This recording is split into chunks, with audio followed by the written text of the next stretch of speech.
Show, episode number 505.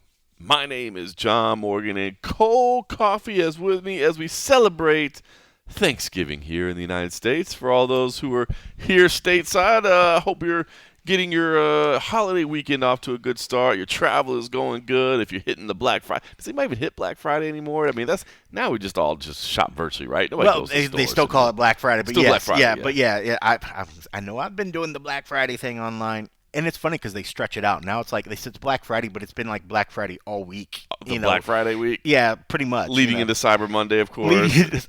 I almost forgot about Cyber Monday, and I saw Cyber Monday. I was like, Cyber Monday? Now that's a day that's every day. Yeah. Well, it's funny because like it was Black Friday, and then people Right. were like, the deals are so good. It sucks that we only get one day. So Cyber Monday becomes a thing. Now you got online retailers that have been giving Black Friday deals.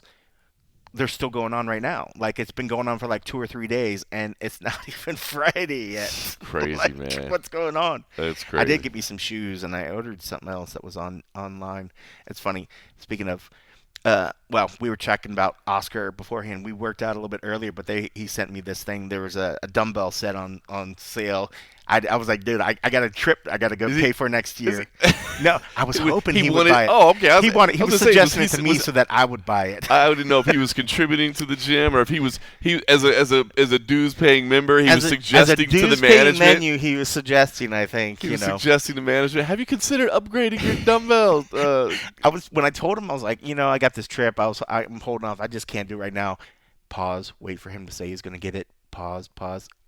And it never came. Just drop a little hints there. I was like, well, I appreciate you sending me that, Oscar. I wanted to just be like, well, if you want to go ahead and just grab that for us, I will gladly get that back. Yeah, you should hit him back and be like, yeah, I think I got space for that. I should have responded like, yeah, I think I can make room for that for you. Oh, that's funny. Because, to be fair, he has bought some of the weights that are in there, some of the plates, the rubber plates. He bought those ones. He's like, I'm gonna get plates. He's like, I know that we're starting to get up there. He's like, let me get some plates. I thought he would get metal plates to match mine. Right. He got like these rubber ones, which are fine. They're more like bumper plates. You can use them to bounce. A lot of people do like when a lot of the what's the CrossFit? Yeah. Use like the bumper ones because when they're doing the lifts, they slam them on the ground and they're like, "Oh, did you see that sit? You see that sit?" Where if you do that with the metal ones, I wish we were doing video right now so they could see the face that you made. I'm like, it has to be that. We got to scrunch it up in a little chipmunk face. Did you hear that? That means I'm working out. But so he has bought some stuff. So in all fairness, so you don't want to give him too hard of a time. But yeah, he sent me this Black Friday deal. But yeah, Black Friday has become Black Friday week. And I'm all about it, man. I mean, I love it. Especially, let's get into the talk of economics today. The cost of the dollar, everything is so expensive. So anytime you offer a deal, it's like, let's bring it on. So I did get me some shoes. Some more like adult shoes. Like what? I know, and I bought me like some button-down shirts. What are adult shoes? They're more like dressy, casual. Like dressy or casual shoes. Not like just straight up tennis shoes. I know, even though I got to replace my tennis shoes because I walk so much in my shoes, they're starting to develop that angle on the heels where you worn out one side. Right. And now when I put them on, I feel like I'm almost like rolling my ankle because it's so it's so. That is a good sign. It's time to replace your shoes. Oh, I am the worst, dude. I need to replace so much shit when it comes to shoes. Like my jeans have holes in them. The belt loops are busted. Me being me and the frugal dude, I was like, do I have thread and a needle that I could probably sew those? I took a costume class in college. Bro, costuming. I can sew some shit. I was just thinking about this the other day, though. It's like the other week, bought an Xbox out of nowhere for my kid just because I wanted to, right? Like, stuff that I want to buy, like, bro, you know me. I'll go, if I'm going somewhere, I'm going VIP. You know what I mean? Like, if we're going somewhere, we're going first row, we're getting to the bed. You know what I mean? Like, if it's something I want to spend money on, I got no problem. If it's something I have to spend money on, Yeah. I hate it. I'm like, oh, you know what I mean? Like, oh, it hurts me. Like, it literally physically pains me to pay this stuff. I'm like, nah, I'm not doing that. Like, can't we push that off, or can we put that to the next week? But if it's something I want, it's so funny how the relationship with money is like that. You know what I mean? It's something you want, but if it's something you have to have in your life, it's like, oh, God, I'll see the electric bill, the phone bill, or whatever. Yeah. Crazy. Well, because you get to, I think when you get something that you want, you're reaping the benefits of your hard work. And you get to have a little fun, and that nice little splurge. Whereas the other part's just like, oh, this is why I work. So true. True. Funny. Yeah. Thanksgiving. Are you doing anything crazy tomorrow? Well, we're here a day before Thanksgiving. For everybody that doesn't know, internationally, it's on Thursday. We always get together on Wednesday. I'm going to my buddy that lives in town that I went to high school with, his family. I've been going to their place the last few years, so I'm going to go over there. Nice. In fact, speaking of hot tea, I was like, "Are you doing anything tomorrow?" And he's like, "No, I might just be sitting." So I might, if he doesn't find some excuse to not come, I might drag him over there too, so he can have a proper Thanksgiving, little family experience, whatever. Because he's here by himself, right? Yeah. So so that's what I'm gonna do. I'm gonna do that when I'm saving the family trip for Christmas. So Thanksgiving, I'm gonna stay here in town. Very nice. Have some turkey and gorge. Very nice. I'm looking forward to it as well. I'll be hanging out. Listen, I will say I'm a little tired right now, but I'm not gonna complain. I was so cold. I just got back from Milwaukee. It was so cold. 30 degrees, bro, was the high. Yeah. And the wind was blowing a little bit. There was some slight rain in the air. It wasn't phasing them at all, right? God bless the people of Milwaukee. Oh, yeah. Oh, they're tough. Bro, so cold. And it ain't no thing to them. They're just like, eh. Yeah, they're just chilling, going about their business, doing their thing. I actually. Did you like it, eh? I actually wore pants. That'll tell you how. Whoa. That'll tell you how cold it is. Everybody on the crew was looking at me like, who is this guy? What is that? Yeah, actually, I had to fish out and find. I had to ask my wife, hey, I know I have like one pair of Adidas pants somewhere. Do you remember where those are? And she was like, so you have like your suit pants and then shorts. That's it. I have my suit pants for when I'm doing commentary, and that's it. And I was like, well, I can't wear suit pants. I was like, I'm just working in the truck. Like, that's dumb. I was like, but I think I have a pair of Adidas pants somewhere. So I did have just start rocking some sweatpants. I bet they wouldn't even care if you just rolled up in sweatpants. That'd be amazing. They don't like, I'm in the truck. What are we doing? Like what? So I threw on some Adidas pants. It was nice. But we had a good time. But good meet out there, Northern Iowa, man. Really, really good team. They beat Missouri. Missouri had a couple of injuries that they had to deal with, but it was super cool. It was in like the high school that Keegan O'Toole went to, and it was just a really good vibe there. But outside of the event itself, which again, if you want to catch the replay on UFC Fight Pass, CFFC Match Day, please do. But it was cool. So the event itself, a couple of people, we got to see some Milwaukee royalty out there while we were there, because first off, the event, part of what brought the whole event together was Ben Askren. So Ben Askren went to the same high school that Keegan O'Toole did.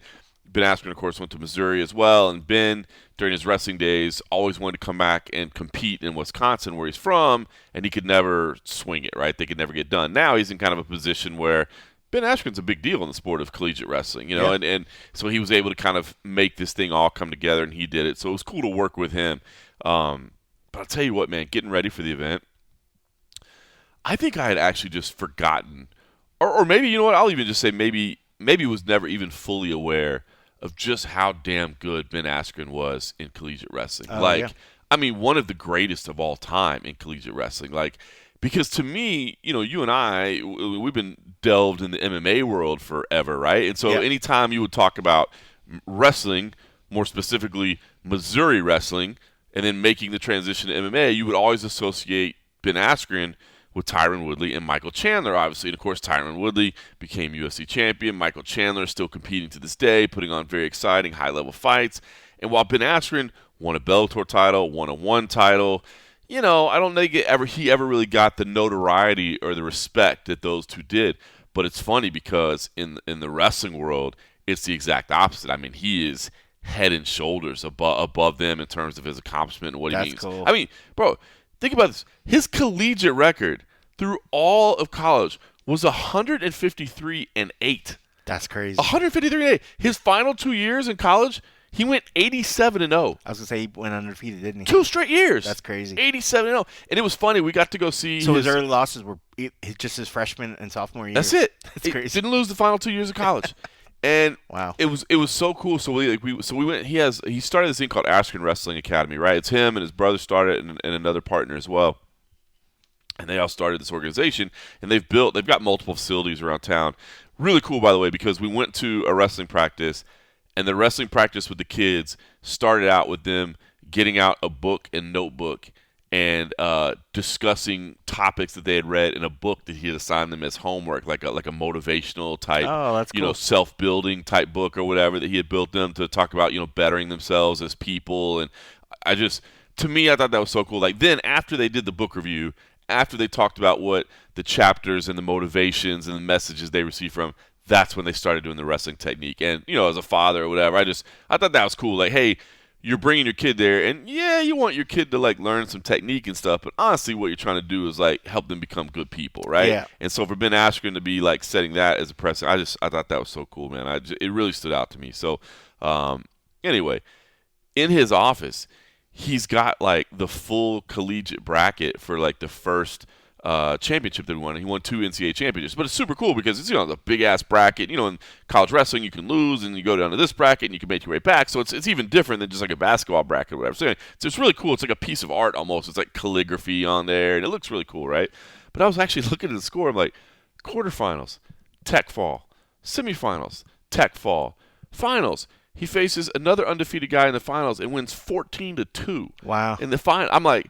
It's just, I don't know, man. It was a good reminder because I feel like Askren is kind of one of those guys that maybe, like I said, as an MMA guy, I think you kind of minimize him as part of that trio as like Tyron and Chandler maybe went on to achieve greater things. But Askren was the one that will be forever remembered in collegiate history. So it was super cool to work with him. And then the other Milwaukee royalty I got to see. What was he commentary? No, so he was actually – so we went to his academy just to see his academy and to watch him work and stuff, but he just actually helped arrange the whole thing. So he was kind of help running logistics and hosting the whole thing. We did get him on air real quick for a quick interview, but he wasn't doing commentary. Sarah McMahon actually jumped in. Really? We had Sarah McMahon there, which was really cool to see her. I mean, obviously the UFC ties and the Olympic medalist, and so it was cool to see her out there.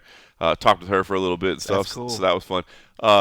But Duke Rufus, so I was just going to ask if anybody from Rufus Sport, because I mean Milwaukee's their home, that's huge. So first of all, I had never been to Rufus Sport. Obviously, seen the inside of it a million times. Had never been there.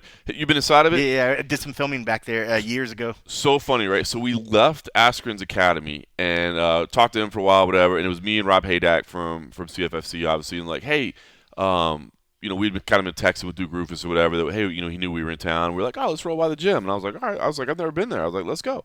So we drove to Rufus Sport, and I don't know. It's been a while, I'm sure, since you've been there. So I don't know if you remember it. Yeah, in fact, I think Ben Folks was with me. I think we did an interview with him. So that's how long ago. That's been a while. Yeah, it was a long time ago. So I don't know if you remember this or not, but so I'd never been there before. We just put it in the GPS or whatever, and we pull up in the parking lot, and I'm like. It's like a little strip mall looking at sort of nothing. It's a strip. So, and this is what's crazy about it. It's a strip mall, which is fine. Like, I mean, Vegas is funny. Like, there's 5-star restaurants in strip malls or whatever, right? It's the way it's built.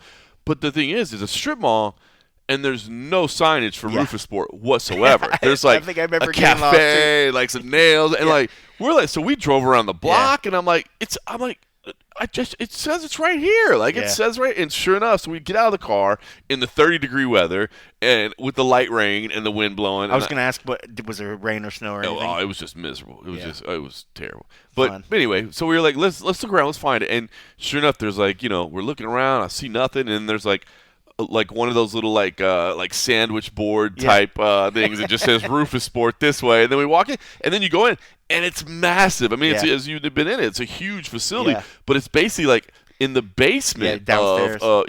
Downstairs. So, but good to him, bro. I bet he gets a beautiful deal on that real estate. You know what I mean? He's probably, I'm not sure how long he's been there. He's probably been there so long that he's probably paying nothing for what it is. And the mats were packed. Yeah, I mean, he has a ton of members there. It's really nice. In fact, because it's funny because you bring up Askren, he was he was still fighting back then. And I Right. remember he was one of the guys that showed up there. The Pettis brothers were there. Yeah. All that other kind of stuff. But yeah, it was really, really cool. But I remember walking in there, I was like, you could tell you were walking in a place where shit got taken care of. Like there was Yeah. like, at that time I had like the utmost respect.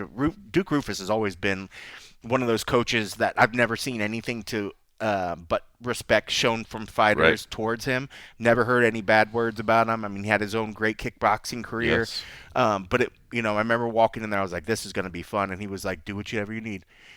He's like, "Go wherever you want, shoot whatever you want." And I was just like, it was perfect. That was like, because at that time, that would have been junkie if it was with Ben. Yeah, it would have been Ben, for junkie. It but wasn't that like had to be like early. yeah, and it junkie wasn't days even it wasn't for you. even like it would have been like he would have maybe recognized me from the UFC days, but for the respect that he was like, I know what you need to do. He's like, feel free, go ahead, great guy. get free. And I was just like, thank you very much for allowing me to come in here and like do everything I needed. Where knowing his reputation, everything, he could have easily been like, stay here, don't walk in there, don't mess with the guys on the mats, don't whatever. He was like, feel free to go here, be careful you go in here, the guys running around, whatever. And I was just like, this is fucking dope. It was cool, man. It was great. It was fun. I'll tell you what's funny. So that was amazing.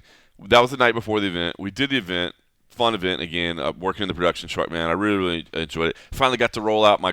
I built this graphic like a month ago that I couldn't wait to get. It was like UFC, NCAA All Americans that became UFC Hall of Famers. You got like Coleman on there, Severn.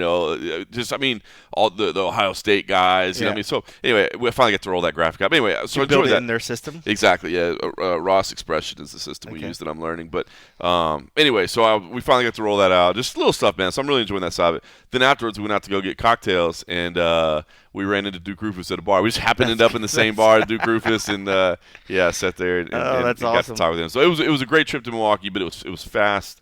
And it was cold, man, and I will not complain about it being chilly here in Las Vegas ever again, bro. This is my wife today was like, it's cold. I'm like, this is tropical sunshine. That's why I tell people, and like I don't even compare Ohio. Like Ohio got cold, but like up around Wisconsin, Minneapolis, Minnesota, or up around Chicago, Minnesota, up around the Great Lakes and stuff, that lake effect and like that shit, they deal with real cold and real snow, real precipitation. Like Ohio had cold winters, but like I was smart enough to know from what I had experienced in those places, it's not the same. And yes, I mean, when people in Wisconsin, those areas say it's cold, it's really cold. Yeah. And that it just gets through. It's so cold, Brutal. It just gets right into your bones, man. There's no getting away from it. There, you need the big heavy coats. Vegas, you do not. When I see people walking around here with their big puffy coats, I'm like, you are ridiculous. It's ridiculous. Absolutely unnecessary. All right, listen, UFC was this past weekend in Macau. It was interesting. It ended up being a fun card. Obviously, we wrapped it up on the half episode. So for those who are at patreon.com/MMA Roadshow, be sure and check out the aftermath of that. Good card, actually, ended up being pretty entertaining. Had some highlight reel moments, some things that I think are going to be on next year's World MMA Awards, at least a short list. Maybe we don't know if they'll get the full nomination, but they'll at least be in the discussion. But I thought it was interesting when the rankings came out. Not a lot of movement. I mean, Petr Yan stays where he was at number 3, Umar Nurmagomedov number 2, Sean O'Malley number 1.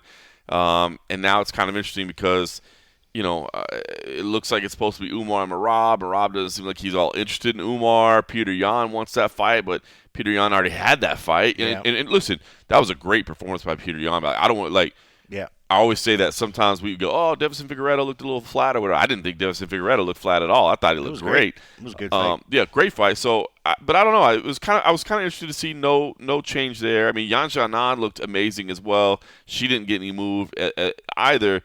Tatiana Suarez, I think, is an absolutely deserving number 1 contender, but we'll see what's going on with that. But it was just two major good performances that resulted in no changes in the rankings whatsoever. And really, the biggest movement of all was Carlos Ulberg, who finds himself at number 7 in the division at light heavyweight. I got to be honest, and I just didn't foresee it coming. Like, I did not see this rise from him. Like, he just I don't want to say continues to prove me wrong, but like I think maybe I didn't give him enough of a high rating in my mind when he first came in. But damn it, if he just doesn't keep winning, now he's at number 7. He's going to get a big fight next. Yeah, I mean, and I think he deserves it. I mean, I think this was the test. I mean, I think a lot of people were like, "Is the hype real? He's been able to get through some guys, and he's done it in devastating fashion. He looks great.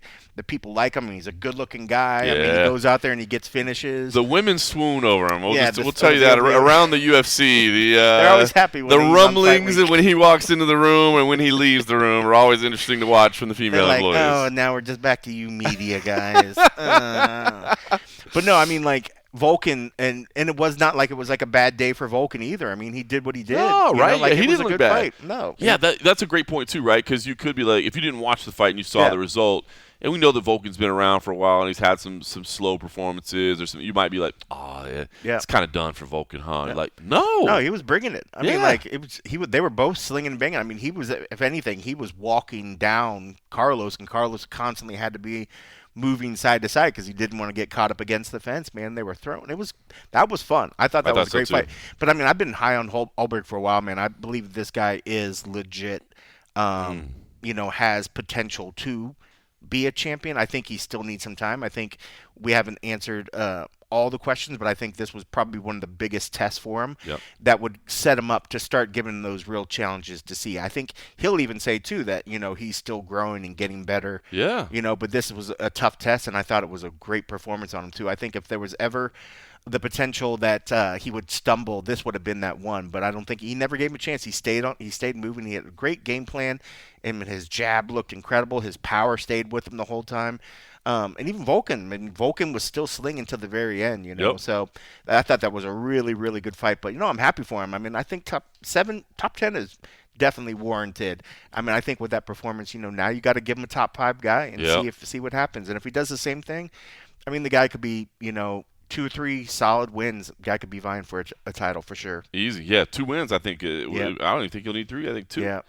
What do you want to see at 35? I guess what do you want to see at 35, and what do you make of Merab? Because, like, I'm kind of intrigued by this because I feel like Umar's the tougher fight.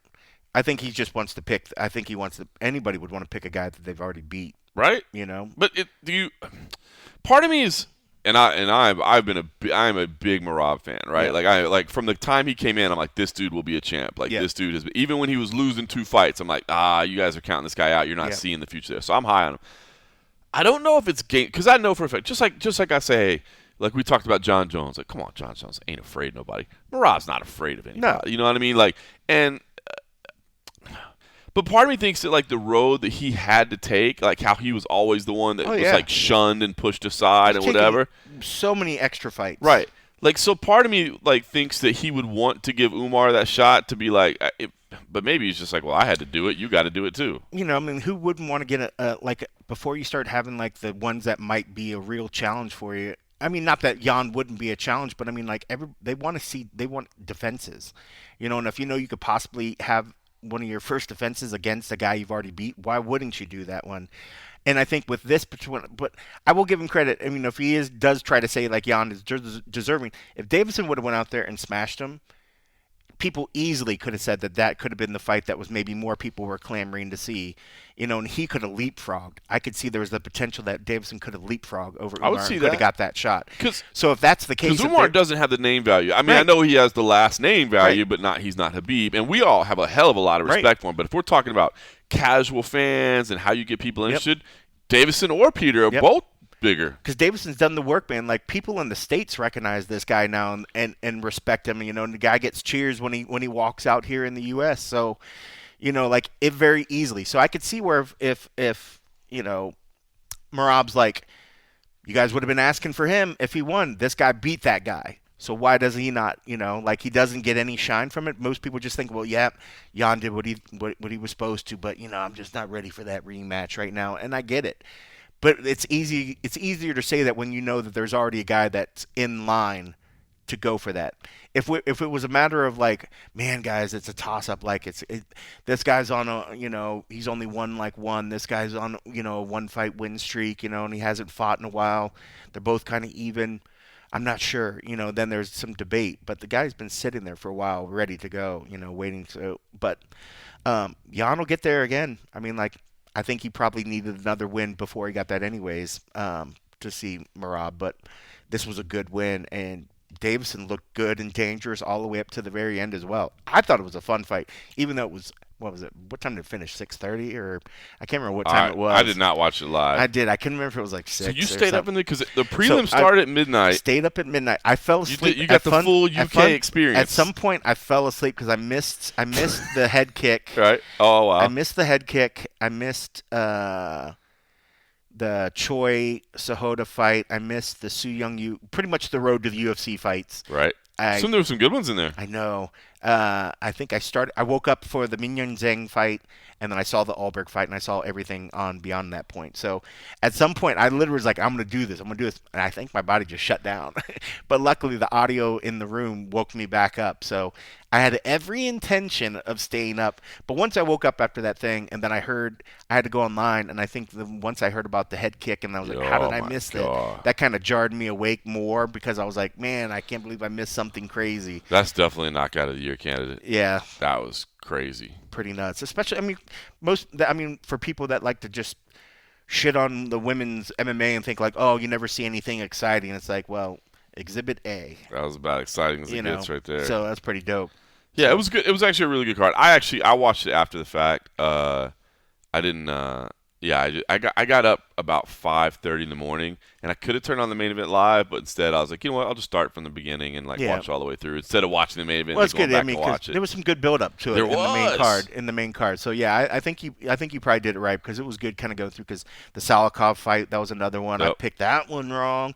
I think that was one where I was like, man, I don't know why. Maybe I gave territory preference, and I was like, okay, I'm gonna give this one the song. Salikov was like, because Salikov seems like he should be like 50 years old at this point. That's why. I mean, that's that. He's like 41 or something. I get it, man. You're like, bro. He's not, is he? How old is he? He's like he's got to be 40, isn't he? I think he's 41. He's got. Why is it in my head? No, he's 40. Yeah. I was gonna say he's got to be at least 40. Yeah. Feels like he's way older than that. He does, but then he goes out and it looks amazing. It's like, okay, never mind, sir. So that's an interesting one too. So I was talking about this on the and a half episode. All right, for the short. Now again, the World MMA Awards are coming up next Thursday night. That'll be for a previous 12 months. So as far as like the voting criteria, it's over, but we're starting to look through the new one, right? So I went ahead and put Muslim Salikov on the list of like knockout of the year candidates for the next one just to talk about. But it's interesting, right? Because we don't see that technique very often. However, we've seen him do it multiple times. I was going to say, so like like Edson Barbosa's the knockout of Terry Edom, right? It's like one of the craziest knockouts I'll never forget that. But if he does it again to somebody else, is it a knockout of the year again, or are you like, I've seen it? True, and I mean it's certainly in the candidates, but I mean you can't hold it because the guy just happens to be good at it. If John Jones starts going out there and spinning kick everybody from now on and knocks everybody out. Do we think anything less about it? Or no, is it, you still have okay. But we might not. Well, we probably would stop putting in the running for like knockout of the year if we see because we saw the one saw Stipe, but most people think instead they think, oh, Stipe didn't look good. The technique delivered was fantastic. So if he makes like he said, if he wants to practice that one move 10,000 times or 100,000 times, it's going to get really, really good. But it certainly looked spectacular that night and good for him. I think. If there aren't another, but there's so much time. Oh, there's so much. One, I feel like while it was a fantastic spinning heel kick, I think there is a nice, neat factor when you put the asterisk of, hey, this guy is able to do it again, has done it before, is the only guy to do it multiple times in the organization. You almost want to give it credit, but then there's going to be another one by the end of the year. Somebody else will have, I would think, pulled that move off, or something more spectacular. But right now, it is pretty darn solid. But the fact when you put in there that it's a 40-year-old man that most people thought wasn't going to do it like this, does it again. And this is coming off of beating Santiago Ponzinibbio earlier this year. Because I looked on his schedule and I was like, man, I don't remember him doing really so great lately. And I looked and I was like, oh shit, his last wins over Ponzinibbio. Granny lost to Brown before that. Dalby. You cut Dalby. You're like, where's he at now? You just never. But Dalby's one of those dudes that he's tough as nails. Yeah, but, on any given night, he can make your life hell, bro. Yeah, he can show up. Randy Brown's legit a killer. So I mean, like that. I don't really fault him for that loss. But the win over Ponzinibbio is a solid win. But this win as well, doing it as 40 years old and still pulling these crazy spinning back kicks out, like It's pretty gnarly. I have to think somebody else will pull it out, but right now it's good to put it in the running. At least put it on there, just so you know. So like the knockout of the year stuff starts. So the Fighters Only awards, they start in July. And at some point we'll get back to a calendar year, I believe. It's just it basically all boiled down to COVID and when it gets thrown off. But even think about it. Like, so think about the young lady that got it. That you talking about the knockout? Yeah. Solid head kick. Yeah. It was devastating. But at the end of the day, which is more spectacular, a Salikov kick or that one? That's a good point. I mean, the scary stuff afterwards made it even more. That's what made it more. But it was an undefended kick to the face, that landed right on the head and the neck that knocked her out. It was like, it was spectacular, but we feel like with that technique, we could see that 10 times out in a month if people don't put their guard up. Yeah. You can see it a lot. By the way, so necks and heads don't defend those kicks well. To your point, here's some of the other ones I already have on the short list from the UFC. Shermagomedov, that was just a month ago. The double spinning back fist. That was crazy, that was right? Cool to see. Got that one on there. That was cool. If you remember this one, Farasiam against Matt Frivola, that vicious knee, right, where he had him like framed against hit him with that knee. I got that one on there. That was cool. Actually, I had this one under the UFC list, but Dana White's Contender Series. Eunice Dubin. Remember the one-punch knockout? She was like the big plus 1,000 underdog. Yeah. So I've got that one on Knockout of the Year and Upset of the Year because she was like a plus 1,000. I could definitely see the upset one. Yeah, and it's weird because then you start looking at – because I know when we've had those discussions within Junkie, as for what makes it the Knockout Year, the whatever, and it's hard to just go by technique a lot of times and what the technique is. It's the value and what it means that particular night. Like, so if somebody has a head kick knockout for a championship, certainly weighs more than just a head kick knockout on the undercard, 100%. right? Even though it's the same technique and maybe it's the same devastation.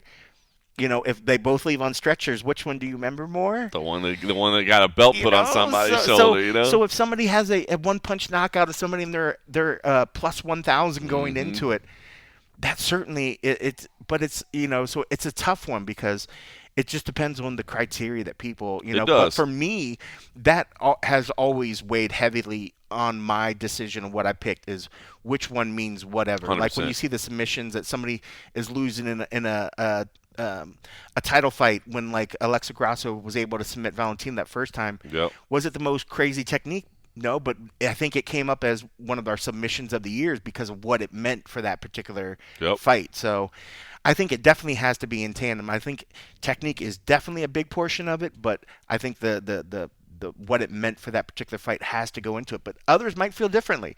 They might say no. It's we're talking about a technique move. Which submission of the night is the most, and which knockout.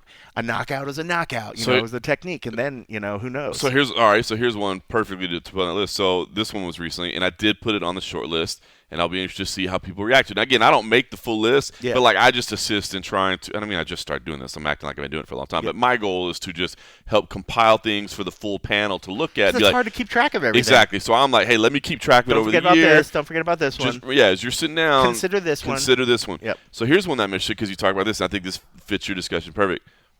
Hamzat Chimaev over Robert Whittaker. Oh yeah. Does that belong on the submission of the year list? Because I mean, technique-wise, it's not like not much of a technique to it. You know what I mean? He just cranked on his face and wore him down. But it's a budding superstar in Hamzat Chimaev. It was like reminding the world who he is. It's Robert Whittaker who'll be in the Hall of Fame. So I'm kind of interested to see how people react to that. I put that one on there just because I'm like, it wasn't even clean under the neck. No, it was more like a face crank. It wasn't even like a rear you naked don't choke. see people submit often. We've seen it but before. we saw what happened with this. Now it sounds like a pre-existing injury. Yeah. Well, they found a cyst under there, and all. I mean, crazy story. But anyway, I put it on the list. I understand cysts in the jaw lines. Oh, you felt that one? You were like, ooh. I'm like, I get it. I got you, bro. He's like, I always knew me and Robert Whittaker was just the same guy. I mean, just the same guy. Practically the same. We even sound the same. Oh, man. But yeah, I mean, so that one is interesting. But yeah, I mean, when you think about too, with that particular one, a lot of people hadn't seen Hamzat for a while. People were wondering if he was still dangerous, if he was still the same guy that, all this hype build up. Yeah, I mean, it's hard not to take the, I guess, the meaning of what that win means into account for it, because I think it is. But it's tough because people forget where it is at that time. You almost have to have a paragraph that describes everything that went at the time, because when you see it in 6 months' time, or people are going to say like, "Oh, well, it was a face crank win." Yeah, like, yeah. You know, how does that? Why is You have that? to put it back This into is a context. twister over here. Look at this twister. 100%. Like, why am I not going to choose this twister over your face crank? I know. You know, it's like, well, what meant what for that, you know, particular time, and what meant for what for the division or whatever. I said that used to be, because I'm with you 100% on that. Like, submission of the year is always a tough one too, because like you'll see some weird stuff like you've never seen before, like at a regional event or whatever, right? Oh, You're like, God, it's brother, crazy. but how can you put that into like, again, maybe it was just an armbar, but it was an armbar that won somebody a UFC world title versus some crazy ass submission that you've never seen before in your life. They're the first person to pull it off, or they did it in such a beautiful way, but you're like, yeah, but that was, you know, in some random event in the middle of nowhere that nobody saw. People want to fucking then erase it and like, well, you know, you can't tell about the competition at that level, you know, because it was blah, blah, blah, blah, blah, you know, like, yeah, that's weird. But I'm glad I don't have to. I love weighing in and having my subjective like thoughts on it, but I'm glad I'm not part of any sort of rating thing that has to be on the record, because it's hard to defend. And I think I've probably said something once, and give me 5 minutes later, I'll say something completely opposite. Yeah, and you're like, never mind. I will literally say that was the stupidest idea. Like, don't listen to me 5 minutes ago. I'll talk myself out of it, you know. But it's so true. So true. But no, it was a good night of fights, man, and all credit to Davison. Davison is a legit 35er. I didn't think that guy was. I thought he was going to keep continuing having issues with his weight. Yep. I thought he, you know, I don't want to say it was unprofessional in the past. I think he was just too damn big. He was too big, you know, for the flyweight thing, and I can't hold that against him. He's shown every bit of discipline to do what he needs to do. I think he's got a great spot at that. I just think Jan was the Jan that we remember. The Jan that was the, you know, former. Was he interim? Or no, he was legit, yep. right? Yeah, former champ. I mean, like. Damn, he said, was he interim or legit? Well, I meant like, you know, former, like, or like, there's so many interims. Yeah, there's so many interims that pop up. I like can't that. Keep track of everything. That was a subtle little jab there. Like, was he the interim, or was he the actual real champion? Not that fake ass shit. That fake shit they keep throwing out. Oh man. But no, it was good. It was good nights. It was, and I didn't mind. But it was crazy because I don't sleep that late anyways. Once the sun comes up, I need some like blackout like blinds there. So got to bed at like 6:30 after the fights. I was like, thank God it's done. I was like, let's see if we can get some sleep. And then my eyes popped open at like 8 o'clock, and I was like, all right, it's done. I was actually proud that I made it to 8. I thought I was like 7 o'clock, like thinking it was whatever. So once the sun was up, I was like, let's go. Let's just get up. Let's do it. Rock and roll. Yeah. Listen, speaking of World MMA Wars, we'll remind everybody, if you're in Vegas next Thursday night at the Virgin Hotels Las Vegas, so if you can come and be there in person, do that. If not, you can watch it. It will air live on ESPN Plus, so you can check it out there. So check out the World MMA Awards. All right, listen. You and I like to keep this thing pretty light. You and I like to have a little fun. You and I like to enjoy the good side of the sport. We like to celebrate the people of the sport, but it's hard not to admit or, you know, recognize that probably the biggest story in the sport right now is Conor McGregor and this whole situation that's going on. So I did, I guess. I mean, it would just seem silly, I think, to not acknowledge it. I've definitely been following it just like everybody else. I think it's one of those situations where it's really hard to know exactly what the full, complete truth of everything that happened was. I think the one thing that everybody can admit to, that even Conor McGregor has admitted to, is, damn, he put himself in a stupid situation. You know what I mean? Like, what are you doing? Dumb to do that. And I would say I hope he's learned his lesson. I don't know if that's actually the case. I mean, granted, this is from an incident that happened 6 years ago. We've certainly heard of further incidents and issues since. Now, will the fact that he actually had to sit in court and go through a full hearing and have all these details come to light and be surfaced, and again, he's forced to face them head on and listen to them in court, not just move on to the next thing in life and bury that incident and pass it? Because, we've all had stuff in our life that we just didn't address, right? We just moved on and we got past it or whatever. So maybe this will be the fact that everything was brought to light. And again, I can't seem to say, you know, who's 100% right and who's 100% wrong or whatever. The truth always lies somewhere in between, I'm sure, as whatever. But it's a damn unfortunate thing. I will say one thing that I was that I watched. Luke Thomas spoke to a guy, Frank Graney, from News Talk in Ireland. He did like an hour interview with him, and this gentleman, I wasn't familiar with his work, but became familiar with it. That I guess he's a court reporter by trade. He's not a sport reporter by trade. He's not an MMA guy by trade. I mean, he literally just he sits in court hearings and he reports them for news, and so he was there for all this. And there was one thing that he said, because he said he's dealt with several like sexual assault cases and cases of this nature, and he said that because there was a lot made of the Nikita Hand's reaction to how things went on, and he said something interesting that I thought was like, people don't react how you would expect. Like, it's not like Hollywood where like this happens and they run out of the hotel room and they go, you know what I mean? Like, I don't know. It's just, it registered. Because I think, to be honest with you, if I was being honest and reflecting on myself, I think I had the same, like, concerns that everybody else did. Like, you're partying, you know exactly what happened. And then you're hanging out afterwards. And there are a lot of, like, weird things. But I don't know, that one kind of did hit me a little bit. It's like, we deal with trauma, all of us, in a different way. Like, human beings just kind of try to survive, and you deal with them the way you deal with them. And no two people react the same. So, I don't know, man. It's hard because I don't know if either party is being 100% completely forthright and truthful, but I know something terrible happened, and I know that it all could have been avoided if you just didn't put yourself in a god-awful situation to begin with. And it's just unfortunate now. I mean, Conor, I hate it because Conor is one of the greatest stories the sport has ever seen. You know, I've always said, and I'll say it to this day, you know, do I consider Conor McGregor one of the greatest fighters of all time? I don't. If you ask me to start putting together a list of GOATs, I don't put them on there. And I don't mean that disrespectfully. It's just, to me, longevity, title defenses, that to me that's where the GOAT status comes in. But could you tell a story of the history of mixed martial arts and not have a chapter at least focused solely on Conor McGregor? Absolutely not. That dude is the biggest star we've ever seen in the sport. He brought the entire sport to a different level. I've told it multiple times. Like, I remember during his rise, you and I would be traveling around the globe, and people be like, "Oh, what do you do?" Like, "Oh, we're here to cover, mixed martial arts." What's mixed martial arts? A UFC. You know what I mean? Like UFC. Oh, that Irish kid. What about that Irish? You know what I mean? Like, no matter where we were, like, that dude brought it to a different level.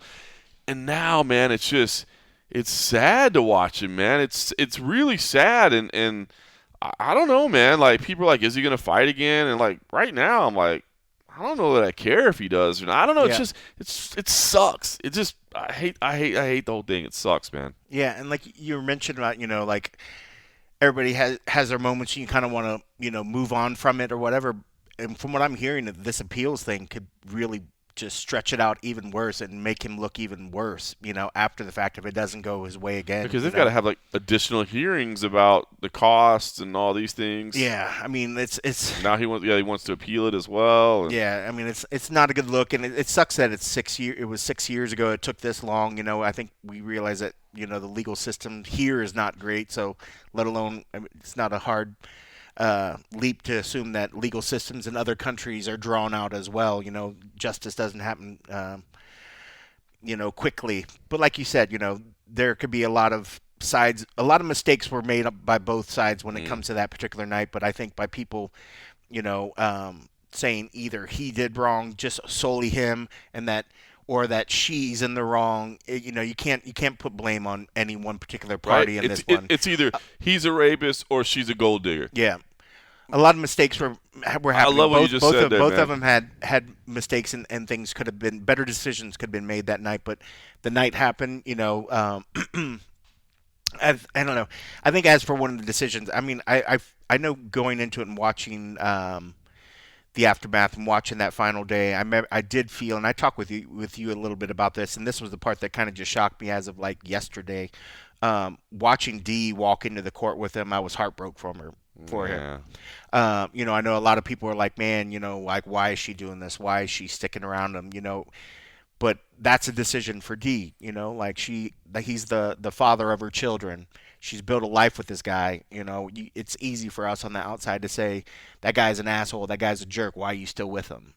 They've built a life together. It's not on for us to say that, but I think a lot of us, when we saw those images, felt really heartbroken for her. I did. And then she comes out and then she starts jumping on this woman on social media. And I don't know what it was inside me, but I felt a lot of the sympathy I felt for her, just like, and without me even thinking, but just felt like it was eroding away. I didn't feel like it was a good look. I can understand her wanting to go out and supporting her man, but it was the words that she was choosing, and then at no point pointing any fingers at her own man's involvement into the issue. It was her just pretty much almost like she was saying, like, you're a succubus, it's all your fault, Right. and that's not true. That Yep. it takes two to tango. And I just whereas just the day before I was like, man, I feel so heartbroken from her. Yeah. That to oh man, she's kind of like all in, and kind of jumping on the other bandwidth, But you know what? But that's got to be here. I'm not going to sit here and play armchair psychologist or whatever. Yeah. But that's got to be a little bit of a defense mechanism too, right? Because as you said, Yeah. like, no marriage is perfect by Yeah. any stretch. Right? I mean, like, that's one thing that I have learned in life at this point is that if a marriage is going to work, it's going to be because you decide to make it work, Yeah. not because you just guys have the best life ever and you're perfect and everything and it's all fairy tales. It's because you Do they know what decide. marriage is over there? Well, you're gonna make it work with your fiance. You're gonna make it, but you're right. It's a long-term relationship. You're gonna Your partner. your partner. So I don't know. Like, I wonder if that's kind of a defense mechanism, because how do you not feel sorry for her? I mean, again, Yeah, like, true. it sucks that, like, your partner gets involved in this situation and the defense is, I promise you this wasn't sexual assault. This was just me going out and having coke with a random stranger and hooking up in a penthouse suite. But it was all above board. You know what I mean? Like, that's not above board. You're out. You know what I mean? So, but Yeah. but okay. So problems happen in a relationship, and I know that she said, "Hey, we have dealt with this years ago. It's taken 6 years to come to light. It's not like I'm just finding out about this. We've had time to talk about it. We've made amends, and we've decided that we're going to keep this family together because it's for the best of our children. That's a real consideration. Like, is it best to what's the best life for your children? All those things happen." But That could be a whole other discussion. wow, yeah, that could be a whole nother. What's the best? Maybe What's the best life is a way, but his money is good for the kids. it provides real As opportunities. for this particular portion of his connections. influence, maybe not so much. But I do wonder if, because I was a little bit surprised to see those posts come out as well. But I do wonder if maybe that's like her own defense mechanism to, like, she went through a lot of pain. Yeah. You know that it was not an easy decision to stay. And I've seen a lot of people attacking her, just being like, "Oh, look at you." You know what I mean? Yeah. So I do wonder if maybe that's just her defense mechanism to be like, that your man did wrong, but maybe if you're just like, "Oh, you whore," came after him, and like it was impossible for him to deny your lustful advances. He is only flesh and blood. You know what I mean? What could you expect him to do with the way that you handled succubus. Yeah, you know what I mean? So, like, I get what you're saying, and honestly, it was my exact initial reaction too. Like, whoa, what is this? Yeah. Like, I was looking at you as this sympathetic figure, and now I'm like, maybe you're not so sympathetic. I mean, to the point of where people are like, Connor, log out of D's, account. I didn't see that. Yeah, I saw people are like, Connor, log off. Like, this is D's account, I mean, it's like at the very end of it, it's like, and Habib is a rat. you dirty rat. I mean, I will give you that. And you were right. I mean, like, people will deal with it, and she's got to show a strong face for her family too. Like, if she doesn't come out and support, I'm sure the kids will question, like, well, was this good? Mom, what did mom think about this at the time? So mom's clearly, showing solidarity in this. Even like I wonder if she really wanted to be in court that last day. I guarantee she did not want to be in court. You think the lawyers were just like, you really I need guarantee to be. they suggested I know, it, because we've seen that happen before. Yeah. They just show unity as a family. Yeah. But I will tell you, one of the things that the internet told me when I looked up Must be true. is cheating abuse. Cheating is considered emotional abuse to your partner. When you cheat on your partner and you betray so yes, when we think that how hurt could she be, and if some people, it might not be physical abuse when people think like, well, Connor could have, like, nobody's suggesting Connor is like abusing her physically or anything like that, but to go through this over and over again is a form of emotional abuse upon her. So who knows what sort of mental state that she, how she has to kind of shore herself up. So if that's the case and you want to lash out and you want to see this woman as somebody that you can lash out, go for it. Like, you deserve to let something go, because obviously if you lash out at your man, he's obviously not paying attention. So if this is helping her heal because she's hurting, then go for it. Does it make it right? It just feels kind of shitty because it felt so one-sided. But like you said, she's dealing with some shit, and if this is how this helps her deal with the pain she's going through, because by all means, this is some serious ass repeated emotional abuse that she's going through. Deal with it how you need to. Keep your family together and do what you got to do. I mean, it's easy for us to say just leave the dude, but it's the father of her kids, for Pete's sake. I mean, this is the guy that she's been with since they were kids. It's a lot easier said than done. She's trying her hardest. So, I mean, I do respect her for sticking in there and trying. It was just shocking when I just saw it, and that's why I was just like, what is this coming from? Not that I expected her to take it all on the shoulder and take it all on the chin and just be like, be the better person. Like, you're allowed to, have moments where we question shit. That's only human nature. Like, she's gone through some fucking shit. If she probably didn't do anything, I think maybe that'd be weirder. Then we'd start saying like, man, Conor's not letting her talk. Conor's not letting her whatever. But I think people would have just it would have just seemed more like it was a human being if she would have like been willing to at least say, my man made some mistakes. He made some bad decisions. We're working on it as a family together. Instead, it was like, it's your fault, woman. How dare you, flaunt your wares in front of him for 3 days, lying to your man. What was your man saying for those 3 days, D? Yeah. Yeah. No, you're right. You're 100% right. When I first saw it, I was like, wouldn't it be easier just to not say anything for a while? Even for Conor, like, I mean, I guess for him to, and again, okay, so now he wants to, and this is you have to think about it this way though. For him to say, I'm appealing everything, this is not right. Is that really because he stands firmly in the belief of his innocence, or is it because I know that these brands that are starting to divest themselves of me, aren't they really? You know what I mean? Like, I know I need to show them that yes, this award was given, but I do not believe it was just. And if you'll just stand by me, I will work through the court system to prove to you that this is not the case. Because it's almost like it's a business move. Yeah. And again, I'm not saying it is, but it sucks that you can't just think it's like, no, this is purely, I know that I'm innocent and I will continue to fight until the end to prove my innocence because I've been wronged as a human being. Or is it because, well, I have to take these steps because I have to protect my business interests? And from what I was hearing, and like granted, go listen to Luke, go listen to these other people that were talking about it. I'm not an expert, and so if I say something wrong, I apologize.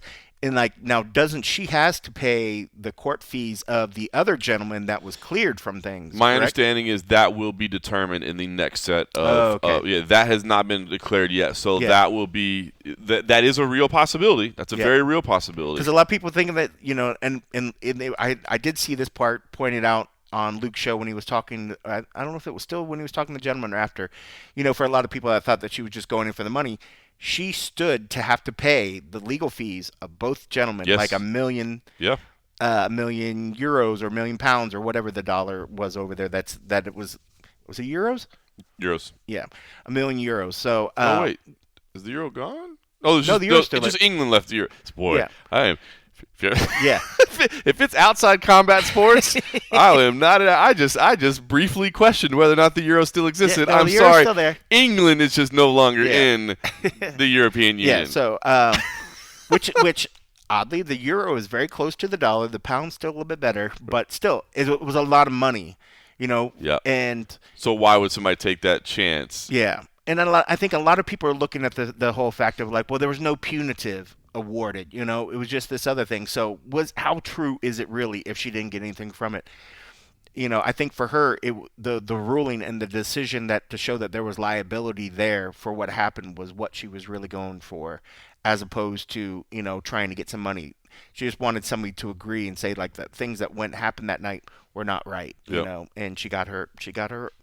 It sucks, decision, man. But yeah, it sucks because like you said, this is one of the guys that helped change the face of the sport, along with like Ronda. This is one of the people that you could literally mention a name when they didn't know the sport. You could mention a couple names, and people lit up with recognition of like understanding. Like, Conor was one of those ones. 100%. I remember GSP was another one. I remember being in Canada, and this older woman was like, "What are you here in town for?" I was like, "Oh, I'm covering for mixed martial arts." She's like, "We have a guy here. His name's George St. Pierre that does that." And I was like, "Yes, ma'am, you are correct. He's very, very popular." I have heard of him. Yes. So I mean, like, there's just a handful of people like an Anderson Silva. Some that you can go to some places that people know, and like you said, at the end of the day, there will always be credit for him for what he did to the sport. It sucks that it's hard to not think that his overall legacy isn't affected by things like this. You'd rather Definitely is. his legacy be that he's the best, coach for his son's teams or something. Like, that would be a great thing. Instead, this is what we're hearing, and I hope it still gets to that point. I think we've all, that have appreciated what Conor did for the sport and help bolster it. I mean, a lot of us are able to keep making a living because the sport grew into something that was able to sustain itself. You want people to help do that, to have that life that they deserve. You want to have a decent ending. And I think all of us that have looked at it and said, when we saw some of these troubles, all we wish was that this guy would have that, be that happy dad that, we get to hear these great stories about. He comes to the press conferences and he tells these really cool shit that happens with his kids, and how, he's been able to provide a life that he never was able to have himself. Mm-hmm. He has all the fixings to have, these incredible stories. He won. He won at life. He won the game. And now he keeps doubling down and risking it all. And you mentioned, like, the company he's leaving. We saw Proper 12 break their association with him. He was still a small piece of owner. Yeah, he had sold, still like but they was a face of. They were still paying him like a salary as. Yeah, so they've stepped away from him. He's still the owner of Forged Stout. That's still his thing. But what we started seeing is, like, big, large Irish distributors that have multiple retail outlets are pulling all the products still sort of associated with them. So Proper 12 is still getting pulled. Forged Stout is getting pulled. I mean, like, we're still waiting to see the trickle down if there's going to be more. I know there's people at certain particular websites that are still unsure of what's going to happen. There's going to be some fallout. And I think, like you mentioned, is the appeals process a message to sponsors and others, like, don't give up just yet. We could maybe make this work out, like, hold on. But I really feel like, right now the ship is burning, and he's trying to patch up, put the fire out, patch up any holes, and see if he can keep it afloat. Well, I mean, when it stands as is, the man has enough money to just live a good life and just do what he needs to do. Like, you need to take away, maybe just forget about fighting, forget about promoting. You have your interests in these companies. Do you need to be the face that's on the ground in, out at where was the where they did the I did the LFC. Where was that? out in Sturgis. Sturgis. Yeah. Do you need to be in Sturgis for BKFC events? Doing whatever. You're already the I wonder how they're feeling face right now. BKFC's feeling right They now. just went all in on this guy. Like, that's a whole another big thing right there. I didn't even really think about it until you brought that up. I mean, like, you're seeing a lot of these companies really sort of pull back, but it's kind of a two-edged sword when you went in on this guy because you wanted his name value. Now his name right now is kind of don't touch it right now. So it's be interesting, but.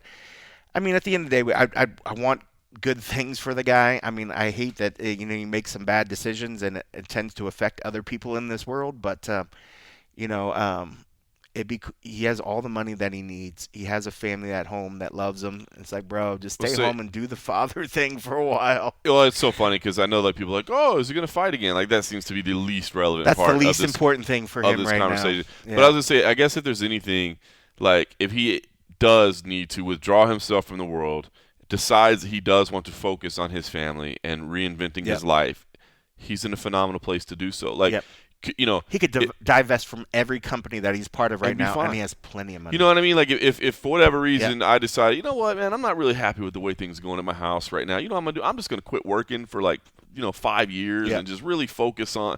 I couldn't do it. Yeah, he could. Yeah, he could be like, you know what, I'm not doing anything. He could help out BKFC and willingly say, like, while I love this company, I have full belief in this company right now. While I'm going through some things, I'm going to step back and step away from this, rather than force a company to push you out.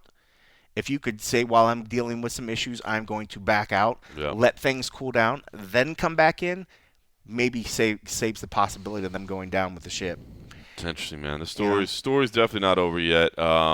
It is. It's just sad. I did, by the way. If you haven't seen some of Luke Thomas's, I actually sent Luke Thomas a message, and I was like, because I watched this hour-long interview he had, and I was like, man, I thought he handled it really well. So I sent him a message saying I thought he did a great job with a very unfun story to cover. And like I said, you and I like to have fun and cover the fun part of it. But I would say it's worth checking out. I know Luke. Some people love Luke, and some people don't love Luke. He's a kind of a polarizing figure. Nate Diaz love him? Not a fan. He's a bit polarizing. Does John Jones like him? John Jones, not a fan. At least as long as I know. Maybe they've made it behind the scenes. I'm kidding, Luke. I'm kidding. It's just Josh, what's your buddy? They went and had drinks afterwards, and it was all good. No, but anyway, I thought he did a great job with it. So that's awesome. I recommend checking it out. Yeah, the little bits I saw, I thought was dealt with really, really well. He's a smart dude. You know what I mean? Like I said, some people don't always love his coverage, but he's a smart dude that understands like how to break down complicated discussions like this. And I thought he did a good job. And the reporter, by the way, Frank Graney, by the way, the dude, well versed, well spoken on everything. All right, listen, there is some MMA this weekend. PFL, of course, Black Friday. Big thing. Okay, this is funny. We could spend a lot of time talking about PFL. Isn't the PFL going to last like 12 hours? Well, so that's the funny part, right? So, all right, so look, there's a lot we could talk about, right? Because the PFL, man, the fighters are coming out.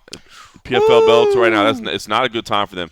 If I'm guessing, PFL and Bellator are trying to figure out financially how to survive. Yep. And paying these athletes these big purses isn't helping them survive. Although long term, obviously, not fighting them won't help them survive either. I bet you're going to see a mass exodus of athletes out of the organization. And we already saw. Somebody just mentioned it today. They said they had one more fight. Was it Nemkov? Or Vadim, somebody came out and said they had one more fight, and then they said they want to start exploring other people. Was it Amosov? No, Amosov had said that at one point. Was it Nemkov? I don't know. I didn't see that day. I was traveling home from. I haven't been on social media yet today. Look, I think you're going to see a mass exodus. To be honest with you, I don't think PFL/Bellator will worry that much about that. I think they'll say, you know what, we have these. Nemkov. It was Nemkov. Okay. Yeah, he said that he has a date, place, and opponent for his next fight. This will be his last fight under his contract, and he will explore other options. Interesting. I think you're going to see a pretty big mass exodus. And again, I think the organization long term, while it'll be a big hit for them in the short term, I think long term they probably think this is okay for us because we're getting these salaries off our books, and we can look for something a little bit more financially viable for us to moving forward. So it's kind of weird because you see a lot of these fighters, and you can understand their frustration. Like they just came out with an announcement saying, like, "Oh, watch these championship or whatever coming up, where we're going to have this recording artist, come out and like perform and watch the show." And we just signed a deal with, we just signed the sponsorship with Bose, and we're going to celebrate it by having this particular artist come out. And they're like, "Oh, you're going to spend all this money for an artist, but you're not booking the fighters. You're not giving your champs and the people the money." It's definitely leave your head scratched. And it's not a good look. They're not in a good place right now. But here's one thing that's interesting, right? Is because I'm like you, to be honest with you.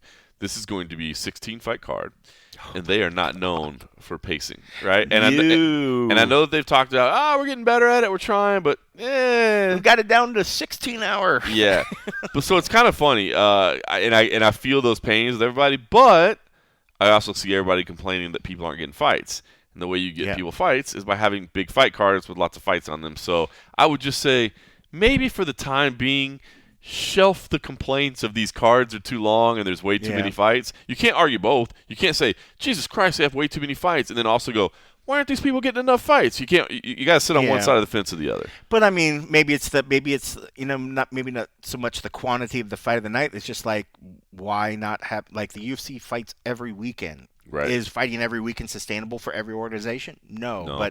But if you're trying to get some people out there, maybe don't do the crazy huge spectacle where you're throwing a lot of money towards entertainers and other sort of stuff, and have more events. And I will agree with that. And then get more fighters in there. I can't imagine any fight fans ever like, or anybody else like, look, who would be like, well, I don't normally watch fights, but did you hear about the artists they're going to have there? Like, we'll watch it now. You know what I mean? Like that. I agree. No one. Nobody. And nobody's going to be. Any of the boxing that happened over in Riyadh, or like some of the first ones that they had when they had the big concerts waiting for the big fights, nobody was tuning into those events for the fight for the artists. And let's be honest, they're usually poorly executed, right? Yeah. Because they're put together. I mean, you're somebody that's been in production, and you're trying to put together an entertainment act on usually pretty short notice. Yeah. You're not going to get to rehearse on the stage. You're not. You know what I mean? Like, and a lot of the venues are not. They're not akin to like high-level audio performances. So so not only are you spending money on this, it's probably gonna be shit. Yeah. You know what I mean? So I agree. There's a reason why a lot of sporting organizations went to canned music and lip syncing, because it's crazy to try to just throw this stuff, and let alone in the middle of another event. It's not easy. Nope. It's not easy. That's why the UFC only did like once or twice where they had like the live, like for those big ones where they're like, all right, we're going to have Sinead come out. And even that had a lot of difficulties. She was complaining about she couldn't was hear. You could watch her. She was like, she kept messing with the monitor. Very hard. She looked very frustrated. Yeah, so like they don't do it because it's not easy, So like to try to even put like these sort of things in, it's just it just leaves you scratching your head, because it's one thing if the organization and all your fighters are happy and you're putting on all these events and people are raving, then you're like, what can we do to step it up? Now I feel like they're like, it's like a distraction factor, like people are not happy over here, but hey, look at this artist, look at this, look over here, look over here, look here, look at this hand, know, and it's just, it doesn't bode well, and I think a lot of us have thought over the years they're just hemorrhaging money in some particular way. Like it wasn't sustainable. The contracts they were throwing out, the money they're spending out, they seem like every other day they're hiring some new president of something and this and that's going to handle this and that. All right, like, so you where's and I that get all coming from? You and I get the press releases. I'm sure most people don't see them because it doesn't make news coverage. Yeah, it does feel like to me. I hear about there's a new exec that they've hired. Yeah. Every other week. Yeah, like every quarter there's multiple, it feels like, people hiring, and like these big type positions are not the kind of thing that you have hires all the time. And anytime you have those words like vice president or senior vice president and the executive, I mean, like those are not my type salaries. Those are my salaries exponentially a lot.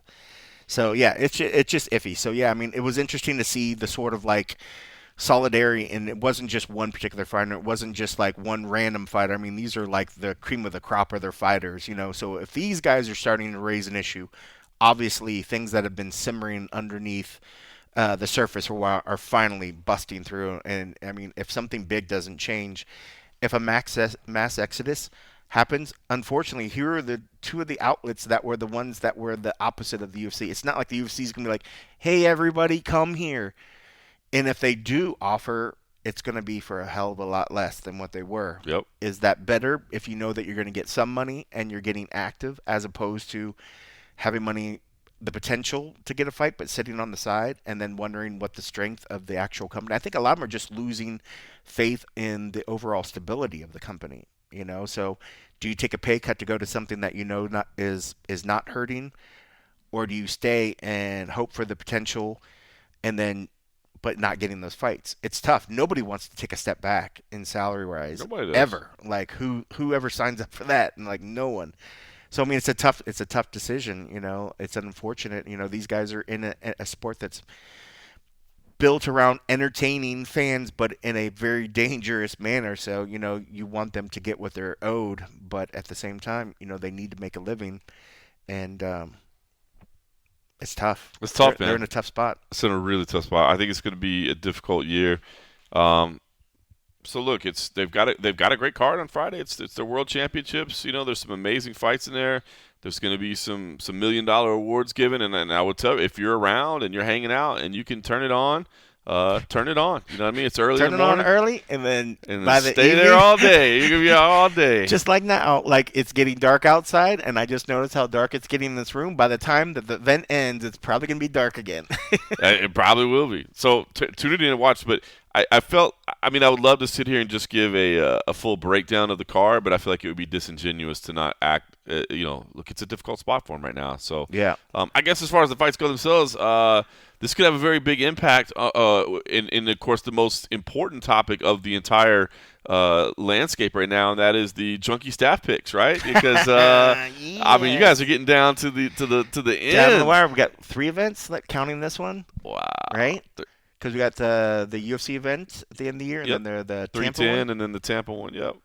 So yeah, you're clinging to the lead right now. I'm clinging. I was able to scrape back. I had been behind by 1, and I was able to get two back on the last one. Oh, Macau. In Macau. So thank you, Macau.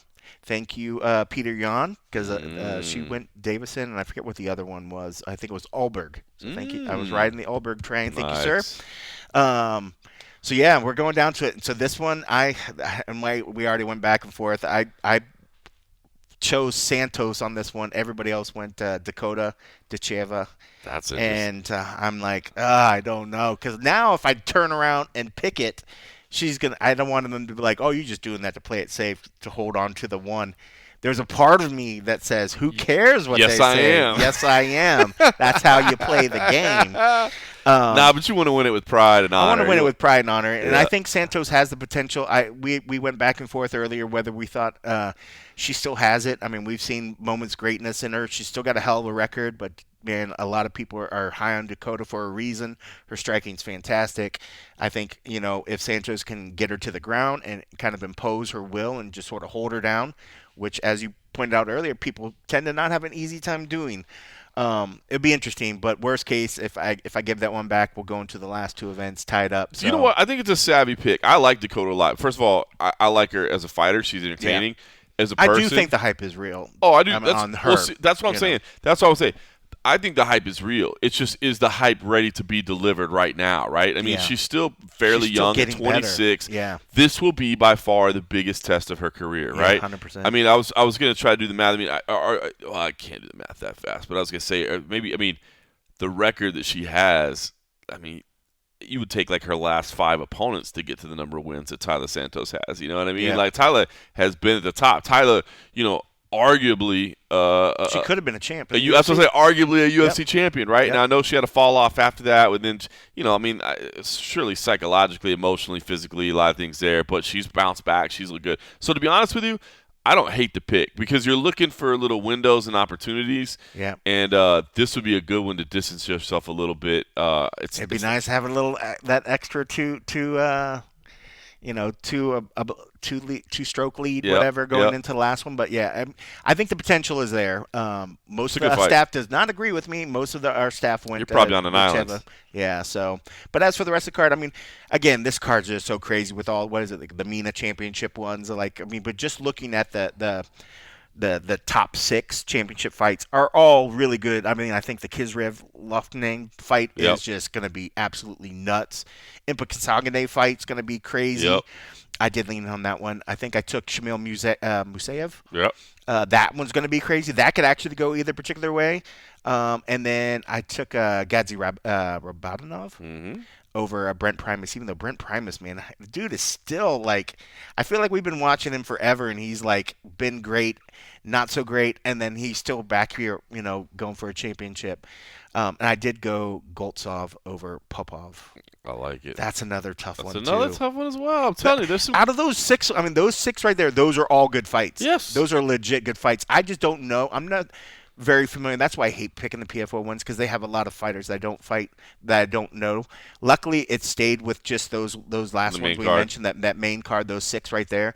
If we had to go pick all the championships that are happening in this event, there's no way. The regional tournaments are a little bit tougher. Yeah. But they do have some nice prelims as well. Former CFFC champ Jose Perez is on there, by the way. Happy to see him on there. So there's some good fights. It's a good card. It's a huge card. If you're not doing anything on Friday, if you're hanging around, you're just cooking or whatever, you're not going to the stores for Black Friday. You're just you're just ordering online or whatever. You're hanging out.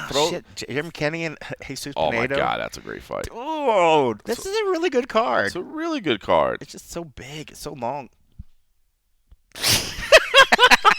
I'm glad we both just kind of laughed at that. Just lay that out on that Somebody, Amy Kaplan sent me a message on Instagram how somebody regurgitated from one of the deliveries where I was talking to, who was it, Sean Woodson, where I was like, so have you ever finished a guy off that? With your hands. I think you said that one time. You did, right? And you finished the guy off with your hands or like something? That or something.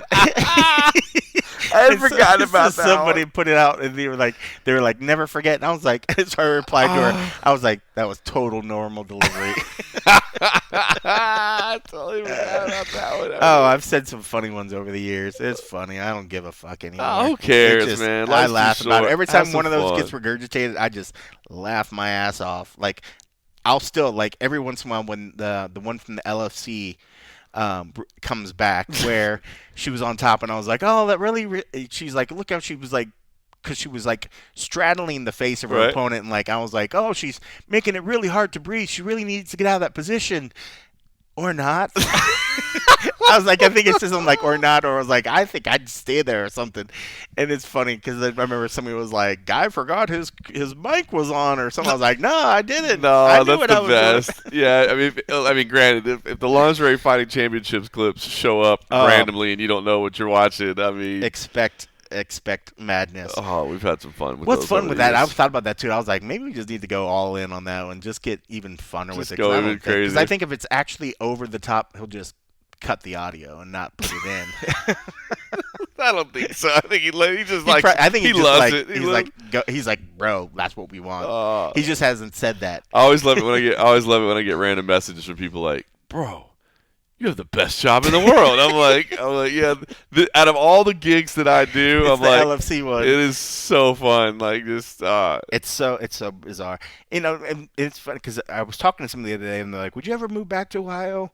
I was like, I'd love to maybe go back, work at Ohio State and other stuff. I was like, but we built some unique relationships and things out in Vegas. I was like, I don't think I'm ready to leave that. And the one that I don't say the name of it, but LFC is always up in there, dude. I love it, dude. It's not ridiculous. Doing that in Ohio. It's ridiculous. Oh, it's amazing. All right, well, listen, time for everybody to go enjoy their holidays. As I said, there is some MMA this weekend. If you get a chance to watch PFL, do so. Again, it's a company, like you said, it's in a little bit of a weird spot, but maybe a little support wouldn't hurt. Hopefully everybody enjoys the weekend, and then, of course, next week it will be UFC 310. I was about to say 307 for some reason. I have no idea why that was in my head. UFC 310, we will be covering that. Maybe it's because it's on December 7th, or is it on? No, yeah, it's on December 7th. That's why the 7th was in my head. That's what it is. I will not be here for most of it. I actually have a CFFC Match Day event. I will actually be back on the mic next weekend in St. Louis. It'll be the Iowa Hawkeyes, so a very powerful team in the world of collegiate wrestling. Iowa's legit. Well, like you said, tomorrow is Thanksgiving, so we'll take this time to give our thanks to you, the listener. Thank you for being around. Thank you, John, for being part of this. I'm thankful for you, just like for all of our listeners. Absolutely. Thank you for being around, and I hope you guys have a wonderful Turkey Day or Gorge Day or Festivus or whatever. Oh, that's Christmas. That's Christmas. Yeah, that's right around the corner. I'm ready for that. Yeah, thank you all for. I know you did. You had them since what? Right after Halloween? November 1st. My wife put lights on. That's awesome. November 1st. I love it. Your neighbors are like, "Yep, it's that time. It's the most wonderful time of the year." But yeah, thank you all. I just want to make sure we said that we are thankful for all of you. Have a great Thanksgiving, and yeah, I can't wait to talk to you guys again. So even more so than usual, I'll say thanks for listening.